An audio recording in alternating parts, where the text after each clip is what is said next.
Welcome to Next in Tech, an S&P Global Market Intelligence podcast where the world of emerging tech lives. I'm your host, Eric Hanselman, Chief Analyst for Industry and Company Data at S&P Global Market Intelligence. And today, we're going to be talking about a security topic that we've been seeing really doesn't get, I think, the kind of exposure discussion and around its impacts. And that's what we've been calling security centers of gravity. And to discuss that with me today, I've got Research Director Scott Crawford and Javvad Malik, the lead CISO advisor for KnowBe4. Welcome to the podcast to you both. Thank you so much. It's an absolute pleasure to be here. And I often say to some of my friends, sometimes the only time to have a catch-up is to say, I'll come on your podcast. So thank you for having me, Eric. I really do appreciate it. It's the best way to reconnect, right? Always. Thanks as always, Eric, for having me on. And Javvad, you're right. It's good to talk to, and for the sake of our audience, see you this afternoon for you. So yeah, thank you, Eric, for making this happen.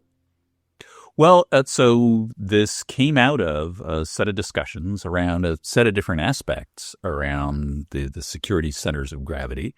And I will point our listeners to a link to the show notes to some of the background around it. But just for a little bit of background, this is an idea, Scott, that you've put together, trying to frame, I think, some of the concerns and some focus around how we look at really assessing and making sense of what the interactions are between the different aspects of security. And I'll just call them out quickly, be it identified, identity and access management, security operations, human and tech interaction, the secure access service edge, basically distributed security kinds of capabilities, exposure and risk management, and cloud native application protections. And I guess for a little background, why don't we start with why it's important to really have a framework to start thinking about all these different aspects, and more importantly, the interplay in terms of delivering effective security. Well, thank you, first of all, Eric, for enumerating those. I'd actually written those down so I would have them handy for my, in case my memory decides to go out for a short break while I was recounting those. But yeah, so where that originally began, the idea began, was that we clearly see organizations, well, we certainly see vendors moving in the direction of platform-oriented plays. And what we mean by that are an offering that integrates functionality across silos in some meaningful way. Now, the strictest definition of that would be a technology integration of data and functionality across what are otherwise disparate silos within a market. But the centers of gravity that we saw are, what are those silos gathering around? There are certain themes that some of these silos are gathering around for certain types of players in the market that have aspirations to becoming the platform provider in this space. And you enumerated some of the segments, the six that we had originally looked at. And for ease of reference for the audience, it tends to be a collection of acronyms for some of them, particularly in security operations, where we have SIEM, security information and event management, extended detection and response, security orchestration, automation and response, so SOAR, cyber threat intelligence, CTI, and so on. Similarly, in cloud native application protection, CSPM, cloud workload protection, CWP, cloud detection and response, and so on. But I'm really glad to have Javvad on this program, not just because it's great to have the opportunity to spend quality time having a truly meaningful discussion with a friend and former 451 research colleague. So thank you for that, Javvad. But also because I do believe there needs to be more attention drawn to the area in which Javvad has worked for the last few years, and that's what we're calling human and technology interaction. And what we mean by that here is, there are technologies like email, but also web. We've seen a lot of activity in the acquisition of a secure browser over the last several months, as you've seen, Eric, in your coverage. These are areas where people interact most directly with technology, and adversaries, of course, being well aware of this, take advantage of that opportunity to exploit that human interaction in a number of ways. And in human tech interaction, we've seen not just security awareness and training initiatives, but also behavioral analytics being applied in this space. A lot of aspects of both technology and human behavior coming to the fore. And this is one of the areas where it is happening the most among any technology. And so, yeah, I would just love to hear Javvad riff on this for a while, because I'm sure we would have a lot in common to say about that. Yeah, no. So first off, I absolutely love how you've put together the centers of gravity. I think it's who said it? All models are wrong, but some are helpful.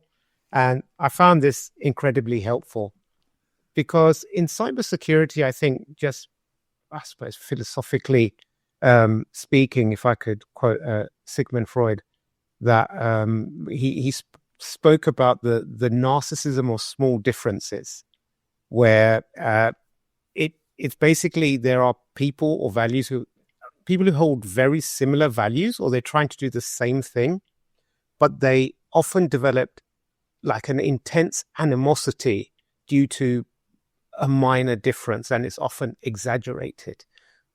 And that's what I love about the centers of gravity, because I think it gives it shows where the commonalities are. So from a buyer or as an analyst scanning the market, you won't as easily get caught up in what are the minor differences, and looking at those matrices of like, well, we do all of 5 stars and other ones do 3 stars, and people get sucked into this feature battle as opposed to looking at what we're actually trying to achieve. And within each of these centers of gravities, you have the same thing. So even within the human tech interaction space, which cybersecurity is all about, reducing risk, and everyone's trying to go about it in their own way. So some people might think, well, if we give simulated phishing exercises to people and give them a bit of training, that's the best way. Others will approach the same problem and say, well, okay, no, why don't we just do some behavioral analytics and apply some smart rules and orchestration to it? Others will say, like, let's build better email security in there. So you have like your gateways and your ICEs and all that kind of stuff. We're trying to achieve the same thing, which is to reduce the risk that is caused by that human tech interaction piece. And which you rightly said, Scott, it's where the criminals are most active in trying to wedge in there. And there's a challenge that it is so easy to get tripped up by those small differences and these expectations about the differing approaches about, well, we're going to come at it from a controls perspective, we're going to come at it from a training perspective, and not necessarily understanding that this is the yes, all of the above are all certainly important, and that getting stuck in thinking that any one of these is the entire path, to your point, starts to become that real stumbling block. Yeah, I've tried to avoid that to a certain extent, as far as this is why earlier I said a strict or a purist definition on the technology aspect only, and that merits calling out. If you're looking only at the technology, you're not addressing the entire scope of what, in our research, we see that technology buyers, meaning practitioners, what they're looking for. In some cases, it's very simple. We use a cliche in the industry a lot of one throat to choke. They're looking for one common provider of a number of technologies. Does that necessarily make them a platform? It makes them a consolidated provider, however you may want to see that or argue that if you wish. But there are, various approaches to this, and they don't have to be monolithic. So the centers of gravity idea, as you rightly called out, Javvad, is the analogy would be something like, a planetary system. Planets are different. They have different environments, but they all revolve around the same sun. So this is where we see this aggregation of interest, functionality, buying centers, and competition becoming more focused directly on these common themes, where it does make sense for them to aggregate. And we do see them shaping the centers of gravity. And just to take network for an example, so you mentioned that we called out secure access service edge, security service edge as an aspect of that, but that's a reflection of what's been going on in the networking space for quite a while, where networking providers have provided, technology platform, sometimes literally in terms of the hardware form factor, but the value around that goes beyond, in those cases, those legacy form factors. So yeah, we've really found the centers of gravity analogy to be very resonant with buyers. And this is one of the reasons why I really wanted to explore this with human and technology interaction, because there are several aspects to it, and they are not, by definition, primarily technology-based. No, absolutely. And what we see is like, from a lot of security people come from a technology background, so we're technology purists, and we often have this discussion with say like a colleague in the organization, and we say, well, you've chosen an 8-character password. Well, actually, you need to choose a 15-character password. And their response is, well, 8 characters is fine. I've never had a breach or something. And our natural response, and our being the security industry's natural response, is we show them the chart. The chart is, if I have a supercomputer and this is the length of your password or the complexity, this is how long or how quickly I can crack it. And if you've got your 8-character password, I can crack it in like 3 minutes. But if you've got 15 characters, it's going to take me 32 years. And I think that the problem is we don't understand what the problem is. We want to be right as opposed to being helpful to people. And what that does, that just ruins the relationship that you have with your colleagues. And if you sour a relationship, that's really hard to recover. And that's something you can't really capture within a metric that your platform's capturing. Why aren't people choosing a strong password? And so people are like, well, let's just educate them more. And education isn't always the answer. I mean, my doctor was telling me for years, like, you need to lose weight, your sugar levels are high. I know it. The knowledge is there. I just you need to empower people with a method or a technique that fits their lifestyle, their workflows, and is easily accessible. And I think James Clear in his book, Atomic Habits, talks a lot about intentional design and how you build habits. And I think that's the kind of thinking we need more of, because people, they don't choose a weak password because they don't want to. It's because they just really struggle in choosing a strong, or how are they going to remember it? Or how does this, if I do save it in my Chrome browser, but I'm using an iPhone, does that transfer over or not? And it all gets very complicated for a lot of people. So, Javvad, we are right. We're right. We are right. This is the challenge, of course, which is that, we, as you're pointing out, we come at this from a technical angle for what is really a human and the bottom line relationship kinds of things that we need to be thinking about. Boy, there are so many aspects of society where we would benefit from that advice. I am right. I'd rather be right than fill in the blank. Yeah. Oh my gosh, it's a great call. Yeah. Absolutely. And so I think, like, when I look at the human tech interaction layer, I break it down into four layers myself. I call it deep, where D stands for defend. So we just need to stop crap from reaching our users to start with. So whichever that channel might be, email or direct message on Teams or Slack or what have you, we need to stop as many as we can, because if they're just being bombarded with attacks, then no matter how equipped or capable they are, someone's going to fall victim to something. Then the E is like, educate them. And then the second E is about empowerment, which I just touched upon earlier. It's like, just teaching them is not enough. It's everyone knows, well, I shouldn't smoke, I shouldn't drink, I shouldn't, eat that extra slice of cake, but we do it anyway because short-term gratification outweighs long-term benefit. And then the final part of that, the P, is protect. It's like, we have to understand that people will make mistakes, they will slip up.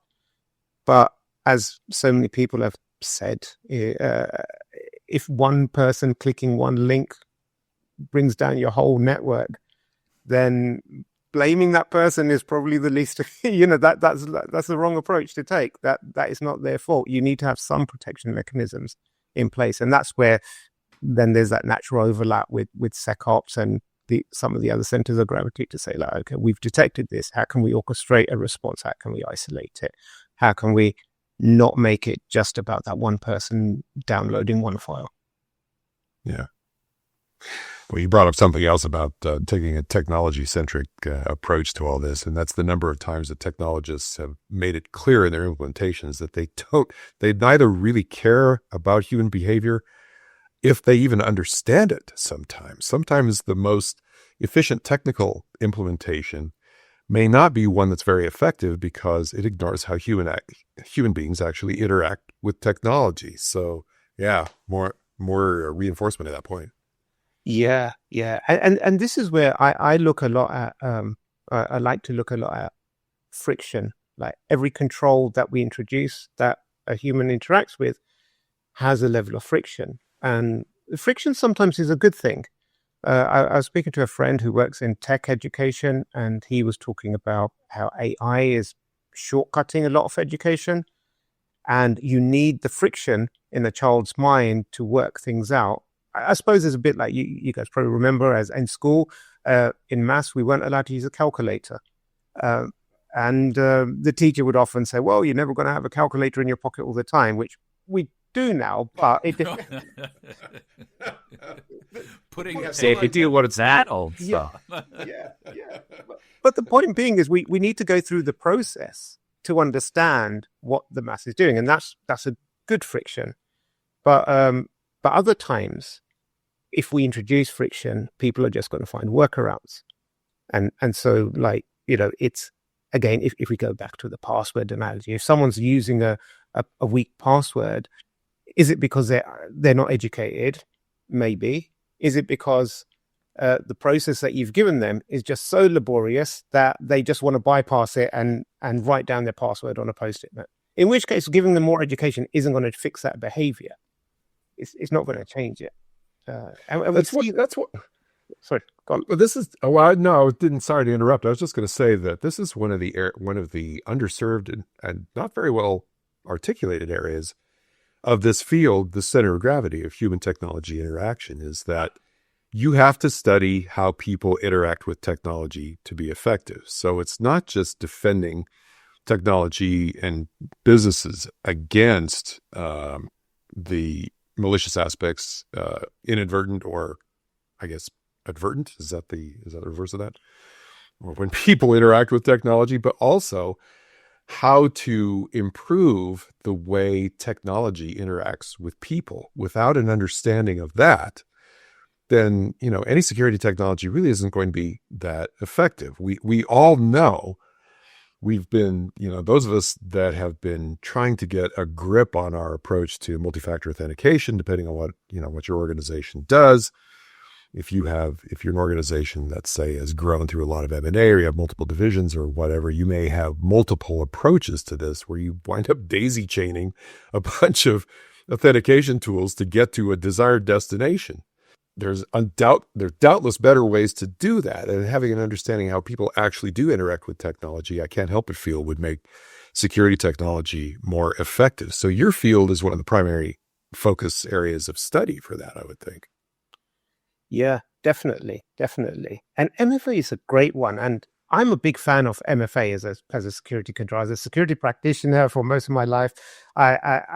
I'm a big fan. I think it's absolutely brilliant for locking down, your account, preventing from account takeover and all that kind of stuff. But we've almost, like, the pendulum swung too far, in which, like, now insurance providers are, like, refusing to give out payment because, well, you didn't have MFA on 100% of all of your accounts. And I think that again is like a bit of a failing, like, where we zoom in so much on one control. And, well, okay, MFA is great, but it does introduce a lot of friction to the process for the most part. I have to, especially if I'm on my phone and I'm trying to log on to something, then I have to come out of that app to go onto my Authenticator app to get a code. And then it's like, there's only 10 seconds left. Do I wait for the code to flip over before I copy it? And then I go back into that, and then I paste it back in. And sometimes they don't allow pasting because of whatever reason. And so then you've timed out, and it's like, Yeah, exactly. It's such a, it can be a stress. And I'm an MFA fan, and I still don't like it all the time in how it's done. Instead, we should look at like, okay, if this is a human tech interaction, we're trying to prevent account takeover. Let's look at the full stack and like say, well, are we enforcing stronger passwords when people set them? Are we scanning the dark web, or do we have some sort of capabilities to see like, is there password reuse, or is there some password used in a breach? Let's get used to change it then. Let's give them a password manager if they don't have a password manager so that they can choose a stronger password. And let's monitor for new logins from devices or locations that, are unusual. I'm just doing like a thinking out loud exercise. I don't know if that risk reduction is the equivalent of MFA, but it's probably pretty close, or it probably gets within risk appetite. So you need to look at everything as a whole, because you often see, news articles where like, well, if only they bought MFA. And to your point, Scott, they don't look at like, well, this is a 80-year-old organization, 100-year-old organization. They've got a Frankenstein infrastructure. They cannot possibly do that on everything. And, even if they could, the people that work there, most of them, they just wouldn't accept it because of how they're used to working. And then this touches on that underlying thing around culture. We need to understand what is the culture of that organization, and everyone will have a different one. And your controls need to be according to whatever that organization's culture is. Yeah. There's the concept of continuous improvement, in a lot of industries. And I don't quote that to invoke some standard that has, doesn't strike one as being very human or humanistic, at least anyway, like things like ISO 9000, for example. But, it does seem like, the ideal world for security is to be in a state of continuous improvement. So, MFA is a good example of that. And, we have improved techniques now. We have, passkeys and so on, which are more transparent, a little more straightforward for users. If I can only remember which of my 16 devices those passkeys are actually on and use the right one. But we have to be in this continuous improvement mode, and outcomes is the other thing. So talking about MFA is that, we're focusing on a tool, not the objective. When you build a house, you're not thinking day and night about your prize hammer. And once the house is built, you don't glorify your hammer for having done a wonderful job at building your house. You want to live a happy and successful life in the house. And similarly, not to harp on MFA, but the desired outcome is to keep those who shouldn't be accessing digital resources from getting that access that's unintended. That's where we're really trying to get to. So be more focused on outcomes, which are human, by the way. Those are human desires, human outcomes that we're after. And technology is just a means to an end in those cases. And I think we tend to forget that with our focus on technology per se. Talking about continuous improvement, I'm sort of getting back to sort of the Deming class ideas of sort of process and industrial improvement. I'm not sure that Deming would have seen multifactor authentication as a process enhancement. I mean, again, Javvad, to your point, it is where are we placing friction, and what's that point at which we can ensure that from a cultural perspective that we've got our community bought in to this being a good idea, and ensuring that the goals are shared, and ensuring that everybody's bought into actually achieving them. Well, and I think that's such a good thing. It's like, what are the goals? And the problem is, it's that age-old problem. If you give an engineer a problem, they'll reframe it as an engineering problem and give you an engineering solution. And sometimes we really don't understand what the goals are. And I heard someone talk about, like, so over here we have the Eurostar, which is the high-speed train that goes from the center of London to the center of Paris. And they spent several years ago about £6 billion to reduce the journey time by about 40 minutes. So that was a proposal. And I was watching this talk by a marketer, Rory Sutherland, and he half jokingly said, like, if you'd taken that 6 billion and not shortened the journey, but given them high-speed internet throughout the whole train journey. And you'd also have money left over to hire top models to go up and down the carriages, giving everyone free champagne. That would be significantly less costly than 6 billion, and people would actually welcome the journey. They might even ask you to slow it down, to be honest. So True. Well, again, getting back to what is the goal, right? What is the point? All right. Yeah. Yeah, and we just get the goal wrong so often. We think that the goal is perfect security or zero mistakes or whatever it might be, and it's like the similar thing. It's like when you look at traveling, and sometimes people say like, "Well, I hate traveling. I hate flying." Yeah. When you break down the whole flying thing, there's so many components of that. There's the packing. Maybe I don't like packing. Maybe I don't like the journey to the airport. For me, actually, it's going through airport security is the most painful part of the whole journey. The actual flight itself is not bad. Once you're on a plane, 4 hours, 6 hours, 8 hours, it's not bad. You get fed and watered, and you get to watch a movie. You get to, Hopefully, it's a nice view. Yeah. Yeah. It's not so building a faster plane is not going to make me happier. Getting a smoother security process, a smoother check-in process, more luggage capacity, maybe. Those are the things that matter most. But, if you just give it to a BA, an engineer in there, they were like, well, clearly people want a faster plane. Let's rebuild the Concorde and make it faster this time. Although lately they've been packing the people in much more tightly, but that gets into a different argument about incentives and desires. But sometimes I think we just don't know how to ask the direct question. And I think as buyers, we may not know how to provide a direct answer. And that's a little bit puzzling. I'm sure some do. Some are more adept at that than others. It would be a good question to put to CISOs or who we typically think of CISOs because they're responsible for coordinating, consensus on a buying decision a lot of times. But there's a lot of people in the mix who make those decisions. How can they ask better? How can they give better inputs to their vendors, and how can their vendors better understand and respond? A little off track here with respect to the topic of, human and technology interaction in security per se, but, it's the same sort of thing. And I think your field is one of the few that actually has to have sensitivity to that on the part of those who use it. I try and avoid saying users because as I think you all know, my favorite Edward Tufte quote is, IT and drug dealers are the only industries that refer to people as users. But we don't ask the people using the stuff, we don't have the incentive to understand that well, but in this space, you do. So it's something to look for, I think, for the rest of the industry as far as, okay, how is this space being successful? And what are they learning from people and how people use technology that we could more broadly apply?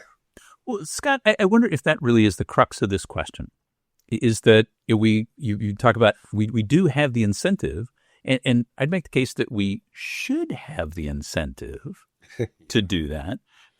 But that in many cases, our focus is either on the technology piece itself, it's on the other aspects of solving that problem, and the incentive to make this a better user experience and to cover this from a broader set of capabilities, controls, all the things we're going to wrap around this to do the security thing. In fact, the priority of that incentive drops down a little lower, I think, in many cases because of immediate needs to implement a control, to do a particular thing. Our auditor says we need more MFA. Our insurance company said we need more of that, and we focus on those things in which we've gotten urgency, as opposed to being able to take the time and take a step back and do the big picture thing, which would help. What's the experience of the employees using this? What's the experience?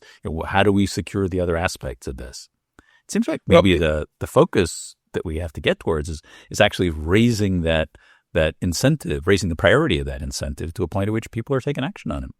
in fairness to everyone in this industry, it's a difficult question to ask in the first place. I mean, at the base level, you kind of awkwardly step into the discussion saying, how would you most like us to interfere with your ease of use to protect your stuff, or something like that? And if we don't say that frankly out loud, the buyer or someone who's considering it is going to hear that implicitly. They know there's going to be some interference with ease of use, with, the security.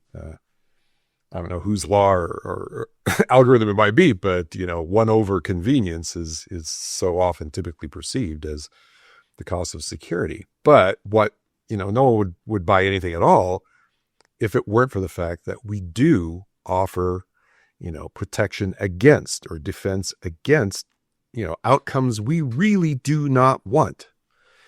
So, whatever the quality of the products, and we all have a friend in common who looks specifically at the quality of security products, Adrian Sanabria, is one of his primary focus areas.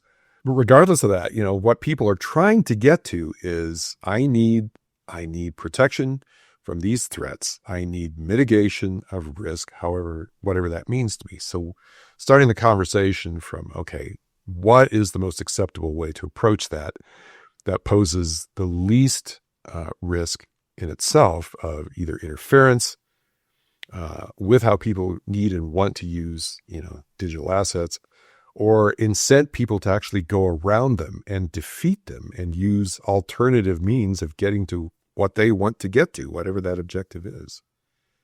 So, tough question. It is. And I think sometimes it's just a framing challenge as well.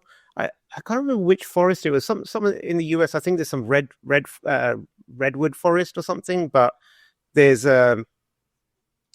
some sort of forest where it's kind of a protected ecosystem, and they had a challenge where people were taking fallen branches home as souvenirs or what have you. But they needed them there for the ecosystem to thrive because moss grew on it and it supported it. So they put up a sign saying, please do not take any wood home, it damages the ecosystem. But that sign actually, after they put that up, more people were taking it home because it appeared to be a trophy of some sort or something that has value. So then after a while, they changed the sign to say something like, thank you, because of people like you leaving the forest intact, the ecosystem is thriving. And they found that people taking them reduced. Getting to that question of how are you identifying the behaviors? And again, it gets right back to your point. What's the culture? And how do you work with that culture to create the incentives that work with that culture? Because if you put up a sign that said, yeah, everybody's taking this stuff because it's so valuable, everybody's like, ooh, I'll take one too. Yeah, but if you're thought of that. Yeah, I saw that sign. Exactly. Everybody's leaving it because we are all so respectful and thoughtful about the ecosystem here. It's working with the culture of the group that you're hoping to influence and ensure that that's it. And it's a complex set of questions. And I guess as security practitioners, is that our key focus? I think to summarize, what should we be thinking? Is that really that principal focus? I mean, certainly not a simple one, but maybe that's a guiding light. Our discussion should all start there, to tell you the truth, because we are talking about security is fundamentally about human behavior in the first place. If we want to think in terms of adversaries or qualify a group of people, adversaries are seeking a very human outcome with very human incentives. So they're thinking about it in human terms from the outset. They're utilizing technical expertise in a lot of cases to get there.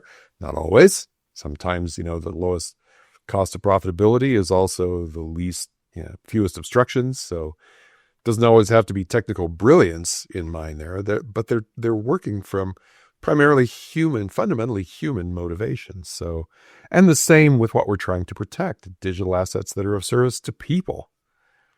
I mean, even artificial intelligence is ostensibly supposed to be of service to people. Well, there's another tangent we could go on, but ostensibly, yes. But if we don't start the conversation there, I don't think we're ultimately going to get to any sort of solution that is going to, meet the needs of people regardless. I think and I don't want to go off on the tangent, but you kind of kicked the bee's nest there slightly by mentioning AI, and oh dear, I think it's fascinating because Amazon, when it came out with Alexa, the whole idea was people would use it for Q&A, but order stuff from it as well. But it never took off as a purchasing tool, and that's because the interaction, people just didn't trust it. That trust element wasn't built. It's fine if you want to ask what the weather's like or play me a song, but it's not fine. I don't trust it enough to go off and do my shopping for me. And that's where I think when OpenAI came out with ChatGPT, they flipped the narrative in that they built something that, hey, just play with it, build some trust with it. And people latched onto that. And so now when they're coming out with new agents, say, hey, this can book your itinerary and your dream holiday destination and everything. Yeah, off you go. Just do it for me. And by the way, also, I'm meeting you at 5 for our scheduled therapy session.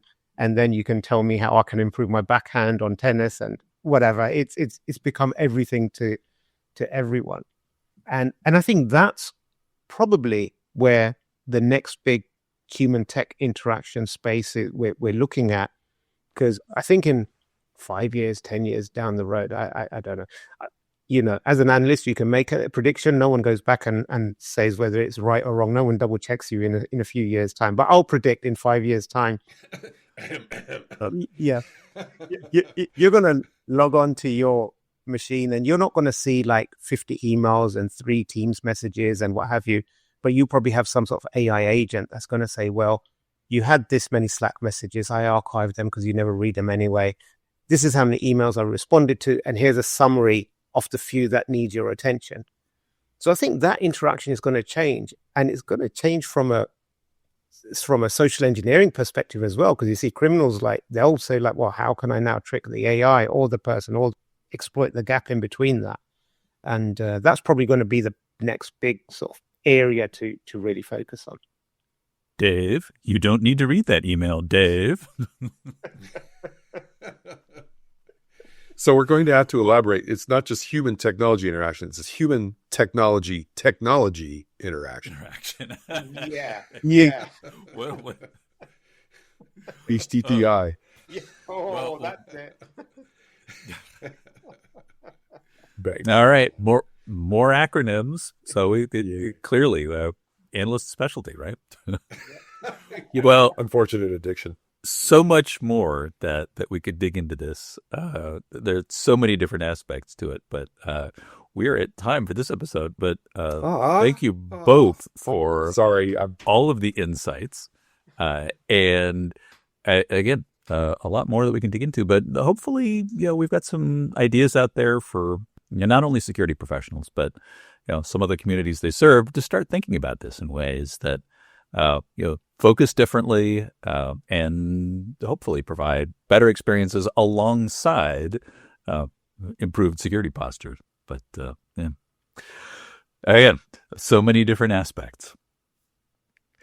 Well, always a pleasure. And, thank you so much, Javvad, for taking the time to join us and discuss this today. And I think one of the things that's turned out of this discussion is that, I don't want to say inadequately considered, but we should really be paying more attention to this space, to this center of gravity in human technology interaction, for what it means for the industry as a whole, and even beyond security, for technology as well. Fertile ground for learning what actually can work and be effective in human terms. And so, I'd like to return to the subject at some time. Brilliant. Thank you so much for having me. I think this is the best conversation I had with the two of you for many years. So, anytime you want to do a podcast, let's do a podcast, because this is the only time we get to catch up and share interesting talk. But I do appreciate it greatly. Thank you. By all means, we'll take that offer and we'll redeem it soon. So, but that is it for this episode of Next in Tech. Thanks to our audience for staying with us. And thanks to our production team, including Sophie Carr, Farhan Mudayashin, Kira Smith on the marketing and events teams. Please keep in mind that statements made by persons who are not S&P Global Market Intelligence employees represent their own views and not necessarily the views of S&P Global Market Intelligence. I hope you'll join us for our next episode where Perkins Liu is going to be back talking about everything he's seen at the Open Compute Summit and a lot of what's happening in new hardware platform pieces. And I hope you'll join us then, because there is always something Next in in tech.